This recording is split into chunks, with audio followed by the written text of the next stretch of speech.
Hi, my name is Kim Greenhill, as you know, and I'm a Christian, and I want to tell you what really bothers me.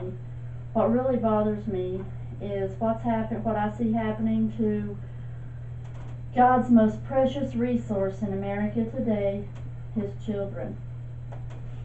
According to the CDC, which is the Center for Disease Control and Prevention, there are millions of American children suffering from mental disorders.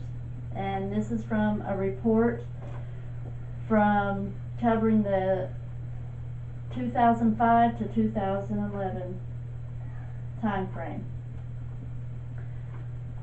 Okay, I want to talk a little bit about Christian child psychology and the effect it has had on America's youth. Christian child psychology can be a useful tool in the giving a child peace of mind and freedom from the grip of mental despair that our youth have today. And my credentials in this, the reason I feel comfortable talking about this, is I've been a student at Liberty University online for almost 2 years, and I'm majoring in psychology. And one of my studies was adolescent psychology. I'm also a mother of a beautiful 11-year-old daughter that, due to some events in her early childhood, has several mental health issues of her own. And I've had to learn to cope with and to help her deal with and to teach her how to handle her feelings over what's happened from a Christian point of view and with Christian values and morals. And that's not been easy. Anyone that works in this field has the opportunity to work with troubled children that have many issues, or sometimes just a few, but they have the opportunity to help instill Christian values and morals in them while they're helping them to work through their problems. Also, I want to go ahead and tell you what I'm going to be discussing today. And there's going to be 3 areas. The first area is I'm going to be going over some statistics of mental health issues in the United States. And then my second point will be the result of the loss of the Bible, use of the Bible and prayer and God out of our schools and what that has resulted in. And I'm also going to I'll tell you about a testimony from a parent who had a troubled child that she put in Christian psychology and the great results that she received. Okay, let's go ahead and get started.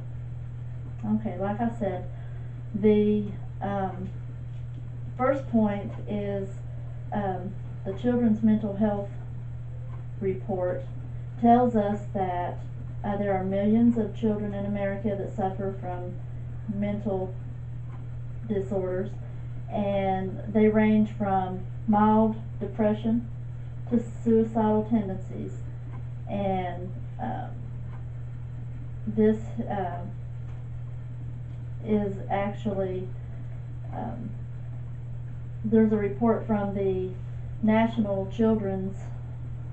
Mental Health Institute that tells us 1 in 5 teens and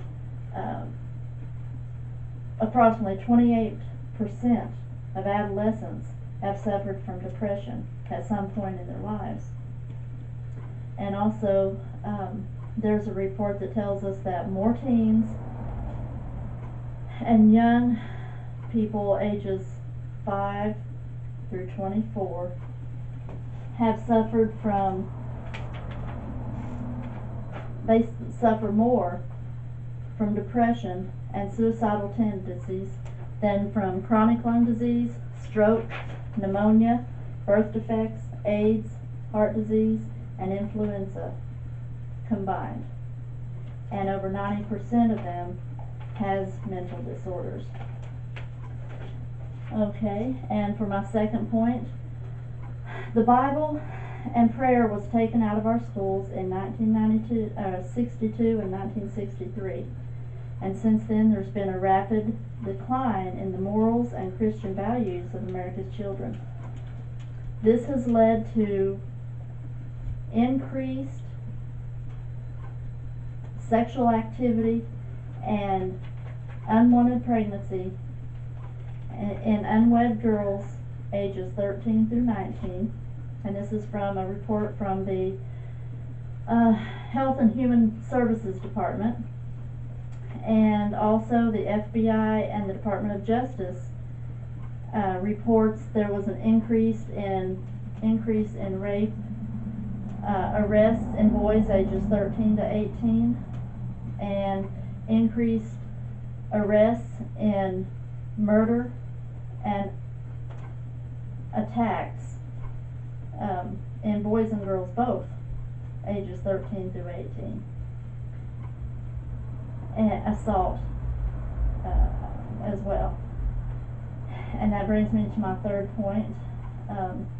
After all this goes on in a child's life, they can still receive Christian counseling and have good results. They can turn their life around, according to the testimony from a mother that says she took her child to it was called Trinity Escape, and they gave her daughter counseling, and because she was in trouble with the law, she was in trouble with her mother, and she was just going down the wrong road, and so she got Christian counseling, and it changed her life around. The counselor told her who Jesus was and how much he loved her, and she quit doing the things she was doing. She got saved. She got a college education, got a good job. So she was very happy with the results. So those are the 3 points I wanted to cover. And I want to tell you that I believe that if we would get prayer and the Bible and God back in our schools, then we wouldn't have the need, or as much of a need, for psychologists, whether they be Christian psychologists or secular psychologists, as we do today, because that would just take away a lot of the issues that actually start in our schools, and it would hopefully bring Christ back into the homes more as well. And so with that, I'll bid you good evening. I was going to read a poem, but I think I've ran out of time. So God bless you. Thank you for being here. Have a great evening.